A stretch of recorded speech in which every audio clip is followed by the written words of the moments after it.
Halo, selamat pagi, selamat siang, selamat sore, selamat malam, salam apapun itu di saat kapanpun Anda menonton video ini. Ketemu lagi dengan saya pada pembelajaran matematika hari ini.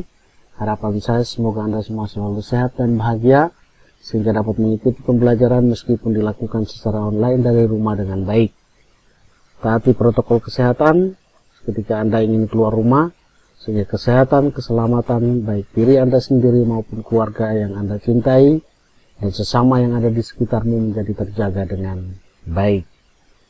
Pada hari ini kita akan melanjutkan materi pembelajaran kita dengan peluang. Setelah minggu-minggu yang lalu kita sudah mempelajari tentang kaidah pencacahan, di mana kita sudah mempelajari tentang permutasi dan kombinasi. Maka hari ini kita coba mempelajari tentang peluang suatu kejadian, frekuensi harapan, dan peluang komplemen. Mari kita lihat satu persatu peluang suatu kejadian. Nah, sebelum kita membahas lebih jauh tentang peluang suatu kejadian, kita lebih dahulu melihat beberapa definisi yang akan kita temui selama mempelajari tentang peluang suatu kejadian. Yaitu yang pertama, percobaan dan hasil percobaan. Misalnya, ketika kita melempar sekeping uang logam sebanyak 3 kali, dan yang muncul adalah 2 kali sisi gambar dan 1 kali sisi angka, maka kegiatan melempar uang logam itu disebut sebagai percobaan yang dilakukan sebanyak 3 kali. Kemudian munculnya 2 kali sisi gambar dan 1 kali sisi angka, itu merupakan hasil percobaan. Dengan contoh itu, maka percobaan didefinisikan sebagai suatu kejadian yang memberi kemungkinan hasil. Nah, pertanyaannya, bagaimana jika kita melempar sebuah dadu sebanyak 3 kali dan yang muncul adalah mata dadu 3, 5, dan 1? Nah, manakah yang disebut percobaan dan mana pula yang disebut hasil percobaan? Nah, silakan Anda jawab sendiri. Kemudian, dalam sebuah kotak berisi 9 bola berwarna, dan Ari mengambil 3 buah bola secara acak dari dalam kotak tersebut, satu persatu. Dan yang diambil adalah 1 bola warna merah, 1 bola warna kuning, dan 1 bola warna hijau. Pertanyaan yang sama, manakah yang disebut dengan percobaan, dan mana pula yang disebut dengan hasil percobaan? Saya kira kegiatan melempar dadu sebanyak 3 kali, dan mengambil bola berwarna di dalam sebuah kotak itu merupakan percobaan.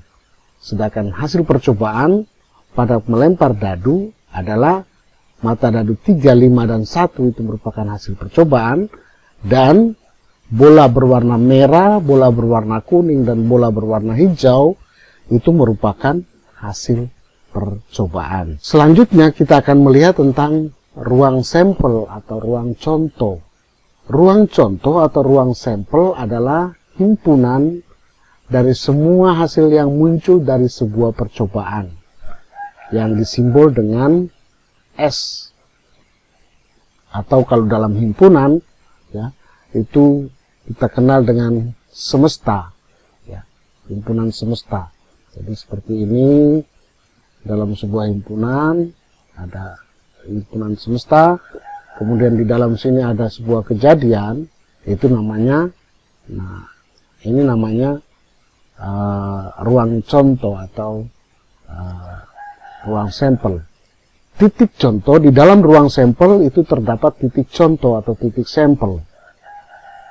Titik sampel merupakan anggota-anggota dari ruang contoh atau ruang sampel yang disimbol dengan NS. Nah, contohnya begini. Dalam percobaan melempar mata uang logam, ya, atau koin, di sana ada muncul 2 kemungkinan, yaitu angka atau muncul gambar. maka ruang sampelnya merupakan himpunan yang beranggotakan gambar dan angka. Ruang sampel merupakan himpunan yang beranggotakan gambar dan angka. Sedangkan titik sampelnya adalah angka sendiri dan gambar sendiri. Sehingga banyaknya titik sampel yang ada pada pelemparan satu kali koin, ya, pelemparan satu kali koin itu adalah 2. Ya, banyaknya titik sampelnya 2, yaitu gambar dan angka. Oke. Atau dalam pelemparan sebuah dadu misalnya. Kita tahu bahwa dadu sendiri ada 6 titik, ya, 6 sisi. Nah, 6 sisi yang berisi sisi 1, 2, 3, dan 4 sampai dengan 6. Maka ruang sampel dari pelemparan satu kali dadu adalah himpunan yang beranggotakan mata-mata dadu, yaitu 1, 2, 3, 4, 5, 6. Nah, sedangkan titik-titik sampelnya adalah ini, anggota dari ruang sampel, yaitu 1, 2, 3, 4, 5, dan 6. Dengan demikian, maka banyaknya titik sampel yang ada pada pelemparan satu kali dadu, satu buah dadu, adalah 6. NS sama dengan 6. Oke, saya harap Anda bisa memahami ini. Yang berikutnya adalah kejadian. Kejadian adalah munculnya satu atau beberapa titik sampel atau gabungan titik sampel dalam sebuah percobaan. Dengan kata lain, kejadian merupakan himpunan bagian dari ruang semesta atau ruang sampel. Nanti kita lihat contohnya. Ada 2 jenis kejadian atau peristiwa atau event ini, yaitu yang pertama, kejadian sederhana atau kejadian elementer, yaitu kejadian yang memberi hasil satu titik contoh saja. Atau kejadian elementer adalah suatu kejadian dalam sebuah percobaan yang hasil percobaan berupa satu titik sampel saja. Contoh, pada pelemparan sebuah dadu yang berisi 6, maka yang dimaksudkan dengan kejadian elementer adalah kejadian munculnya mata dadu 1 atau 2, yang merupakan kejadian munculnya mata dadu 2, 3, 4, 5, 6, dan seterusnya. Nah, munculnya satu-satu mata dadu ini yang disebut dengan kejadian elementer. Ada juga yang disebut dengan kejadian majemuk, yaitu kejadian dalam sebuah percobaan yang hasil percobaan berupa suatu titik, lebih dari satu titik contoh. Ya. Sebuah percobaan yang hasil percobaannya berupa lebih dari satu titik contoh. Masih dalam pelemparan sebuah dadu yang berisi 6, misalnya kejadian yang diharapkan adalah 1, 3, dan 5, atau kejadian munculnya bilangan ganjil, maka itu yang disebut dengan kejadian majemuk, karena hasilnya adalah, hasil yang diharapkan adalah bilangan ganjil 1, 3, 5. Artinya ada 3 buah titik contoh yang ada di dalam itu. Demikian juga 2, 4 atau 2, 3, 5. Nah, karena kejadian ini merupakan hasil percobaan ini lebih dari satu titik contoh, maka kejadian ini disebut dengan kejadian majemuk. Bagaimana menentukan ruang sampel itu sendiri? Saya kasih contoh seperti ini. Misalnya 2 koin dilempar secara bersama-sama. 2 koin dilempar secara bersama. Maka ada 2 cara untuk menentukan ruang sampel ini, yaitu cara yang pertama dengan diagram pohon, dan cara yang kedua yaitu dengan tabel. Mari kita lihat satu persatu diagram pohon bagaimana caranya. Di sini saya sediakan seperti ini, Lalu pada koin pertama kita tahu bahwa dalam sebuah koin itu memuat dua titik sampel, yaitu angka dan gambar. Pada pelemparan koin pertama, hasil yang diharapkan koin yang pertama ternyata ada dua kemungkinan, yaitu angka dan gambar. Demikian juga pada koin yang kedua, pelemparan yang kedua, yaitu ada angka dan juga ada gambar.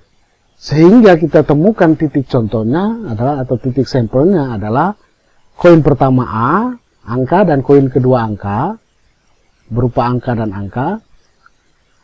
Atau kemungkinan kedua, koin pertama angka dan koin kedua gambar, dan koin pertama gambar sedangkan koin kedua angka, kemudian koin pertama gambar dan juga koin yang kedua juga gambar. Sehingga kita temukan berapa, ada 4 jumlah titik sampel, atau NS-nya sama dengan 4. Cara yang berikut adalah dengan menggunakan tabel. Nah, kalau dengan menggunakan tabel kita pasang seperti itu, koin pertama dan koin kedua, boleh Anda bolak-balik ke koin pertama di atas, lalu koin kedua di sini juga boleh. Di mana di dalam koin pertama dan kedua memuat sisi gambar dan sisi angka, maka kita akan temukan seperti ini, angka, gambar. Nah, sehingga jumlah dari ruang sampelnya atau jumlah titik sampelnya adalah 4. Nah, bagaimana dengan pelemparan 3 koin sekaligus? Bagaimana dengan pelemparan 3 koin sekaligus? Jika kita menentukan ruang sampel dengan menggunakan diagram pohon, maka di sini kita tambahkan lagi. Ini ada angka, gambar. Kemudian di sini angka, gambar. Lalu ini juga angka, gambar. Maka kita akan mendapatkan 8 ruang atau 8 titik sampel. Nah, di sini saya sajikan dalam bentuk tabel saja, yaitu seperti ini. Kita tahu bahwa tadi kejadian penghimpunan atau pelemparan 2 koin sekaligus, kita dapatkan 4 titik sampel, yaitu angka-angka, angka gambar, gambar angka, dan gambar-gambar. Nah, bagaimana kalau kita satukan dengan koin yang ketiga lagi? Maka hasilnya adalah ini, angka berupa angka semua atau angka-angka gambar dan seterusnya, seperti yang Anda lihat dalam tabel ini. Sehingga jumlah dari titik sampel pada pelemparan 3 koin ya adalah 8. Nah, ada satu cara yang sederhana untuk menentukan titik sampel ini, yaitu ini kita lihat. Kalau 1 koin berarti hanya memuat 2 saja. 2 koin memuat 4. Sedangkan 3 koin memuat 8. Nah, bagaimana kalau dengan 4 koin atau n koin? Maka kita lihat 2 ini merupakan 2 pangkat 1 untuk 1 koin. 4 itu 2 pangkat 2 untuk 2 koin. 2 pangkat 2. Sedangkan 8 itu merupakan 2 pangkat 3. Nah, bagaimana kalau 4? Jika 4, maka jumlah titik sampelnya adalah 16, yaitu 2 pangkat 4. Bagaimana kalau terdapat n buah koin?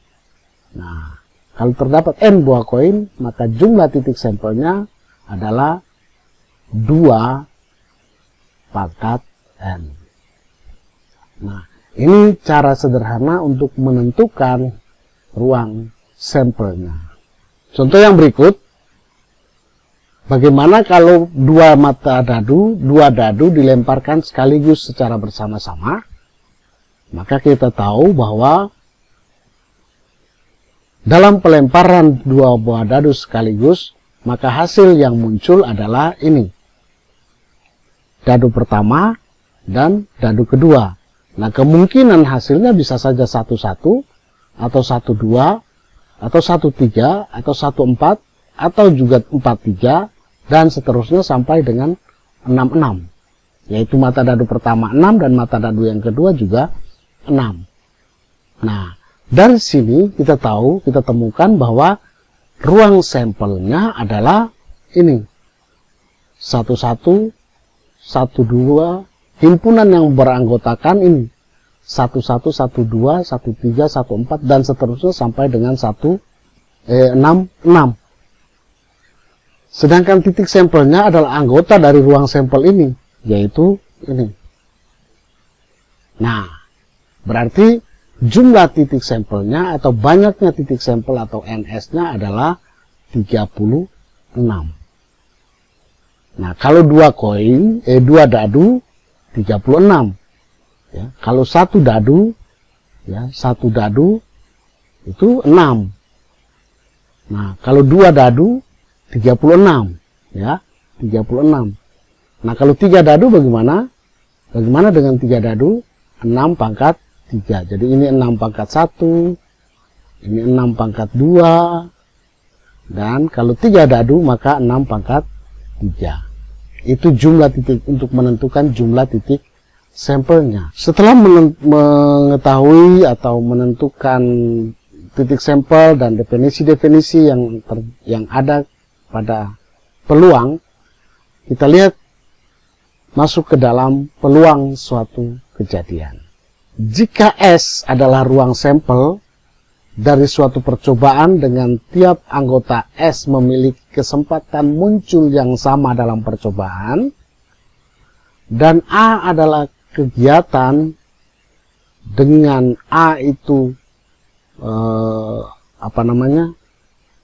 anggota dari S, ya, union anggota dari S, maka peluang kejadian A dapat ditentukan dengan rumus seperti ini. Peluang A sama dengan jumlah anggota kejadian A, ya, jumlah kejadian A dibagi jumlah titik sampel secara keseluruhan. Dalam sebuah percobaan itu banyaknya peluang, ya, nilai sebuah peluang suatu percobaan itu adalah antara 0 sampai dengan 1. Ya, nilai suatu percobaan itu atau nilai sebuah peluang dalam sebuah percobaan itu berkisar antara 0 sampai dengan 1, di mana jika peluangnya itu sama dengan 0, maka kejadian itu mustahil atau tidak mungkin terjadi. Sedangkan kalau jika peluangnya sama dengan 1, maka kejadian itu pasti terjadi. Jadi hanya ada 2, tidak terjadi dan terjadi. Nah, bagaimana antara itu? Nah, itu namanya peluang, kemungkinan terjadi. Nah, kita lihat contohnya. Percobaan melempar sebuah dadu berisi 6. Hitunglah peluang kejadian berikut. Yang pertama, kejadian A, munculnya mata dadu dengan angka-angka kurang dari 4. Kemudian kejadian B adalah kejadian munculnya mata dadu dengan angka-angka genap. Nah, mari coba kita selesaikan. Ingat, saya tuliskan kembali di sini.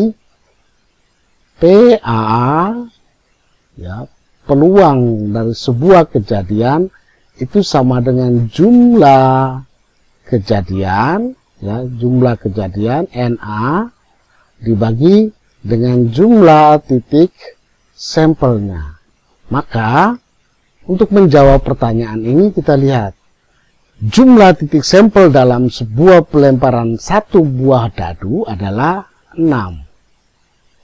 Kemudian jika kejadian A itu adalah munculnya angka-angka kurang dari 4. Nah, angka-angka kurang dari 4 itu adalah angka 1, 2, dan 3. Maka jumlah dari kejadiannya, ya, jumlah anggota kejadiannya adalah Na itu sama dengan 3. Maka peluang kejadian ini adalah PA sama dengan Na per Ns. Jadi sama dengan 3 per 6. Ya, sehingga sama dengan setengah kalau kita sederhanakan. Nah, kejadian yang kedua, ya, kejadian B adalah muncul mata dadu angka-angka genap. Nah, kita tahu bahwa angka-angka genap itu adalah 2, 4, dan 6. Nah, kalau begitu, maka NA-nya juga sama dengan 3. Ya, kegiatan B, NB-nya sama dengan 3. Maka peluang kejadian B adalah NB per NS. Sama dengan 3 per 6. Sama dengan setengah kalau kita sederhanakan. Contoh yang berikut. Ya, contoh yang berikut. 3 keping mata uang logam dilemparkan secara bersama-sama. Hitunglah nilai peluang kejadian-kejadian berikut. Yang pertama, kejadian 3 sisi angka. Ya, kejadian 3 sisi angka. Kemudian yang kedua adalah kejadian munculnya 1 sisi gambar dan 2 sisi angka. Nah, kita lihat dalam sebuah percobaan tadi, pelemparan 3 buah koin, NS-nya adalah 8. Jumlah dari titik sampel pada pelemparan 3 buah koin sekaligus adalah 8. Kemudian, kejadian munculnya 3 sisi angka. Nah, ternyata kejadian munculnya 3 sisi angka hanya ada 1 di sini. Hanya ada 1. Maka NA-nya sama dengan 1. NA sama dengan 1. Maka peluang munculnya 3 angka, ketiga sisinya itu angka adalah 1 per 8. Lalu, bagaimana dengan kejadian munculnya 3 sisi, 1 sisi gambar dan 2 sisi angka?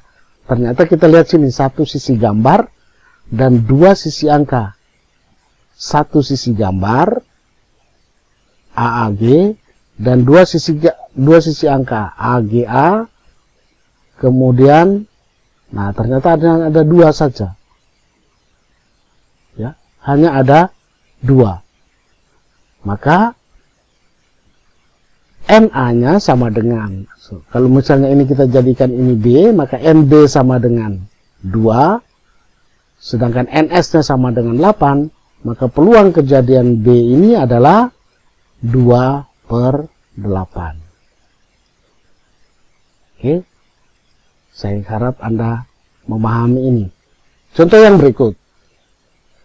Sebuah kotak berisi 10 manik, 6 diantaranya berwarna merah, dan 4 buah yang lain berwarna putih. Dari kotak itu diambil 3 buah manik secara acak. Berapakah peluang kejadian? Peluang jika yang terambil adalah yang pertama semuanya merah, yang kedua semuanya putih, dan yang ketiga 2 merah dan 1 manik putih. Nah, kegiatan ini, penyelesaian ini, kita harus menggunakan yang namanya kombinasi seperti yang kita bahas dalam minggu yang lalu. Maka dari 10 buah manik yang diambil 3, maka jumlah titik sampelnya bisa dihitung dengan menggunakan ini, MCK, di mana karena diambil 3 dari 10, maka 10C3 10 faktorial per 3 faktorial kali 10 kurang 3 faktorial, sehingga 10 kurang 3 faktorial itu adalah 7. Jadi 10, 9, 8, 7 faktorial per 3, 2, 1 yang merupakan 3 faktorial dikali 7 faktorial. Sehingga kalau ini kita dapat 120 titik sampel Jadi NS-nya sama dengan 120. Kemudian yang pertama terambilnya 3 merah. Berarti yang dihitung dengan menggunakan C kombinasi dari 6 unsur yang disediakan, lalu diambil 3. Maka NCK 6C3, 6 faktorial per 3 faktorial kali 6 kurang 3 faktorial, sehingga kita mendapatkan 20 cara atau 20 kejadian untuk mengambil 3 manik merah dari 6 manik merah ini, sehingga NA-nya sama dengan 20. Kalau NA-nya sama dengan 20, maka peluang diambilnya 3 merah dari 6 manik merah adalah 20 per 120. Jadi diambilnya 3 manik merah dari 10 manik merah yang ada di dalam kotak adalah NA, yang kita dapatkan NA-nya adalah 20, sedangkan NS-nya adalah 120. 20 per 120 sama dengan 1 per 6. Nah, bagaimana kalau semuanya putih? Caranya sama seperti cara A, yakni karena 4 yang warna putihnya ada 4, maka 4C3 sama dengan, nah kalau kita hitung, kita akan mendapatkan ND-nya, ya, peluangnya, ini masih 20. Ini adalah 4. Ya, ini 4. Maka peluang kejadian diambilnya 3 manik putih dari dalam kotak manik berwarna yang berisi 10 adalah 4 per, ini masih lagi, belum saya ganti, 4 per 120 sama dengan 1 per 30. Ya, 4 per 120 sama dengan 1 per 30. Nah, itu peluang contoh yang, penyelesaian soal nomor B. Bagaimana dengan penyelesaian soal nomor C?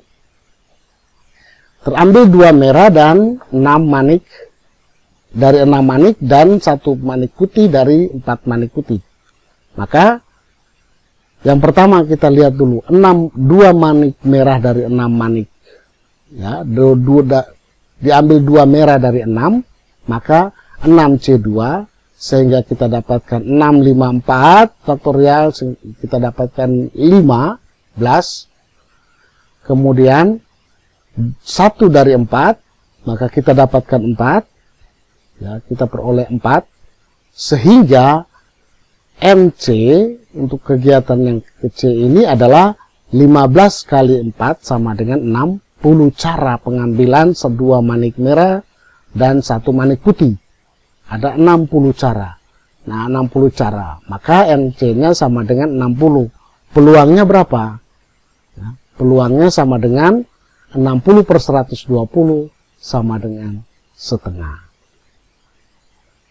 Itu tentang peluang suatu kejadian beserta contohnya. Yang berikut adalah peluang komplemen. Peluang komplemen suatu kejadian A sama artinya dengan tidak terjadinya kejadian A. Peluang komplemen suatu kejadian A sama artinya dengan tidak terjadinya kejadian A. Jika PA itu adalah peluang kejadian A, maka komplemen dari kejadian A itu dikenal atau diberi simbol PA aksen. Ya, PA aksen. Dan kita tahu bahwa jumlah peluang suatu kejadian, ya, atau peluang sebuah kejadian itu hanya berkisar antara terjadinya suatu kejadian itu adalah satu yang pasti. Maka peluang pastinya adalah PA ditambah PA aksen, peluang A dari kejadian komplemen dari A, itu sama dengan 1. Maka jika A aksen merupakan komplement dari A, kejadian A, maka peluang A aksen dapat dihitung dengan menggunakan persamaan ini. Komplement dari A adalah 1, ya, komplement dari A adalah 1 kurang peluang dari A. Contoh, ya, contoh. Di sini saya sediakan 2. Satu dadu berisi 6 dilempar sekali. Berapakah peluang munculnya mata dadu bukan 2 atau mata dadu bukan 2? Kita lihat peluang munculnya mata dadu 2, ya, peluang munculnya mata dadu 2, peluang 2 itu adalah, karena 2 ini hanya ada 1 per 6. Maka peluang munculnya bukan 2, peluang munculnya bukan 2 adalah, misalnya ini saya pakai kejadian PA aksen. PA aksen adalah, misalnya ini adalah PA, peluang A, maka PA aksen sama dengan 1 kurang PA. Ya, 1 kurang PA, 1 kurang 1 per 6. Ya, 1 kurang 1 per 6 ini juga sama dengan 6 per 6. Kurang 1 per 6 sama dengan 5 per 6. Jadi, peluang munculnya mata dadu bukan 2 adalah 5 per 6. Yang berikut. Dari seperangkat kartu bridge, diambil 1 kartu secara acak. Tentukan peluang terambilnya kartu bukan king. Nah, kita lihat kartu king, ya, kartu king itu ada 4. King wajib, king keriting, king hati, dan king apa itu, hitam pekat itu namanya apa, ya. Jadi ada 4. Berarti kalau peluang terambilnya king, misalnya peluang king ini saya pakai PK,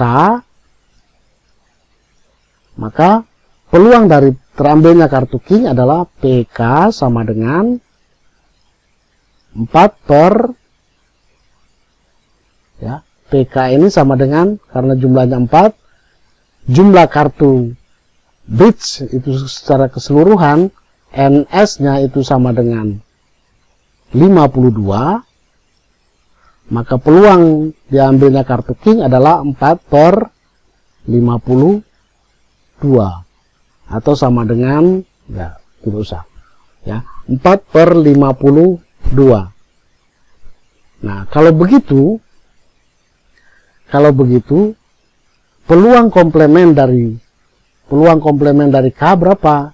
Atau peluang diambilnya bukan kartu king adalah PK aksen sama dengan 1 dikurang 4 per 52, ya, 4 per 52, di mana 1 ini bisa saja kita tulis dengan 52 per 52, 52 per 52, sehingga sama dengan 48 per 52.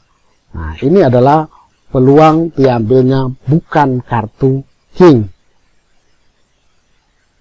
ya. Materi yang berikut, yaitu kita lihat yang terakhir tentang frekuensi harapan. Frekuensi harapan suatu kejadian adalah banyaknya kejadian atau peristiwa yang diharapkan dapat terjadi dalam sebuah percobaan. Banyaknya kejadian atau peristiwa yang diharapkan terjadi dalam sebuah percobaan. Jika sebuah percobaan dilakukan sebanyak N kali dengan peluang kejadian A adalah PA, maka frekuensi harapan terjadinya kejadian A adalah dirumuskan dengan frekuensi harapan A sama dengan N kali peluang A. N ini adalah jumlah percobaan, banyaknya percobaan. Ya. Contoh, sebuah dadu berisi 6 dilemparkan sebanyak 300 kali. Hitunglah frekuensi harapan munculnya kejadian-kejadian berikut. Munculnya mata dadu 2, dan munculnya mata dadu ganjil. Banyaknya percobaan 300 kali, berarti N sama dengan 300. Sedangkan peluang munculnya mata dadu 2 adalah 1/6. Karena 2 kan cuma 1. Jadi 1 NS-nya adalah 6. Jadi 1/6. Maka frekuensi harapannya adalah 300 dikali 1/6 sama dengan 50. Misalnya E adalah kejadian munculnya mata dadu ganjil, misalnya yang kedua ini. Mata dadu ganjil kita tahu bahwa ada 3, yaitu 1, 3, dan 5. 1, 3, 5. Maka 3/6, 3/6 sama dengan setengah. Karena peluangnya sama dengan setengah, maka frekuensi harapan terjadinya munculnya mata dadu ganjil dalam 300 kali percobaan adalah 150 kali. Nah, ini adalah frekuensi harapan, contoh satunya. Ada contoh yang lain, kejadian begini. Bibit ikan lele yang ditebarkan pada sebuah kolam mempunyai harapan hidup 0,92%. 92% atau 0,92. Jika ke dalam kolam tersebut ditebarkan bibit ikan lele sebanyak 7.000 ekor, berapa banyak ikan lele yang diharapkan hidup? Diharapkan hidup. Nah, kita tahu peluang hidupnya adalah 0,92 atau 92%. Jumlah bibitnya 7.000 ekor, berarti NS-nya sama dengan 7.000 NS.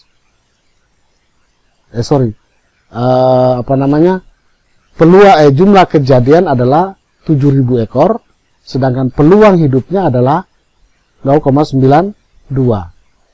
Maka banyaknya frekuensi harapan untuk hidup 7.000 ekor ikan lele adalah 7.000 dikali 0,92 sama dengan 6.440 ekor. Dengan berakhir contoh ini, maka berakhir pula materi kita tentang peluang sebuah kejadian, peluang komplemen, dan frekuensi harapan. Sampai jumpa pada video-video selanjutnya. Salam sehat dan tetap semangat.